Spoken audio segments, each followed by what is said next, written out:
अ, कल लगभग 11 बजे मुझे सूचना मिली कि एक वीडियो के माध्यम से कि वायरल हुआ है ये वीडियो और आपके जो कुमिल्ली रेस्ट हाउस है, उसपे ये सब अश्लील हरकतें होती है करके। तो तत्काल मैं और हमारे एसडीओ सूरजपुर और हमारे वन अमला के साथ हम लोग रात को लगभग 11 बजे आसपास उस जगह पर गए।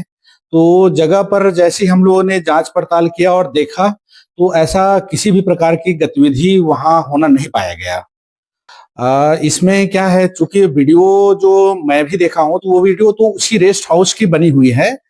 लेकिन उसके लिए हमने जांच टीम एक गठित की हुई है एसडीओ सूरजपुर की अध्यक्षता में, और साथ ही साथ हमने एसपी साहब को भी लेटर लिखा है कि उसकी फोरेंसिक जांच करवाएं और संबंधित लोग के खिलाफ एफआईआर दर्ज करके नियमानुसार कार्रवाई करवाएं।